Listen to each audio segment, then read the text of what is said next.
చందమామ videos ఛానల్కి స్వాగతం అండి. ఎప్పటిలాగే ఈ సంవత్సరం కూడా మా అపార్ట్మెంట్లో బ్రహ్మోత్సవాల సందడి మొదలైంది.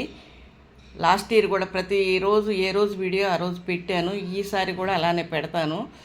ఇంకొకటి ఏంటంటే హైదరాబాదులో 350 ఉన్నాయంటండి ఈ వెంకటేశ్వర స్వామి దేవాలయాలు. అన్ని దేవాలయాల్లో కన్నా ఇక్కడ మన అపార్ట్మెంట్లో దేవాలయంలో ఉన్నటువంటి విగ్రహంలో ఎంతో గంభీరత్వం ఉంటుందంట. అది ఎవరు చెప్పారంటే ఈ మాట మా పూజారే చెప్పారనమాట. ఈ గుళ్ళో ఉన్నటువంటి పూజారి చెప్పారు. ఆయన చూసి వచ్చారంట వెళ్ళి. ఇంకోటి ఏంటంటే స్వామి బ్రహ్మోత్సవాల్లో పల్లకి మోయటానికి మనోళ్ళు కాదండి, ప్రత్యేకంగా తమిళనాడు నుండి పిలిపిస్తారు వాళ్ళని. వాళ్ళు అసలు స్వామి పల్లకి మోసే విధానం ఎలా ఉంటుందంటే స్వామిని ఆడిస్తూ లాలిస్తూ జోలబుచ్చుతూ ఆ విధానంలో వాళ్ళు మోస్తారనమాట పల్లకిని. అదేంటో మీరు చూడండి. మీకు కనుక నా వీడియోస్ నచ్చితే లైక్ చేయండి, షేర్ చేయండి, కామెంట్ చేయండి. మీరు మాత్రం ఈ వీడియోని పూర్తిగా చూసి ఆ వెంకటేశ్వర స్వామి కృపకి పాత్రలు అవ్వాలని మనస్ఫూర్తిగా కోరుకుంటూ ఈ వీడియోని మీ ముందుకు తెస్తున్నాను అన్నమాట.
రాజుతో చక్రవర్తి అయి రాజ్యము మేలే రావయ్యా తండ్రి మాటకై పదవిని బదలి పదవుల తేగెనయా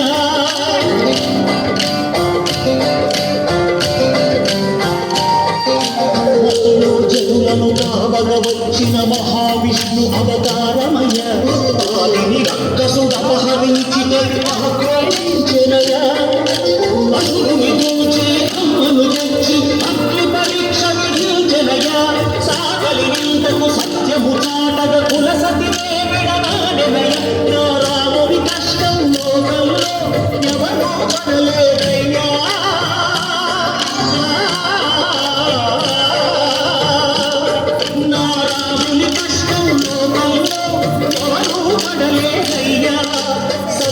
ధర్మం త్యాగంలో పదవికి సరిలేదయ్యా కరుణాహృదయుడు శరణం వారికి అభయమొసగునయ్యా అందరి బంధువయ్యా భద్రాచల రామయ్యా ఆదుకునే ప్రభువయ్యా అయోధ్య రామయ్యా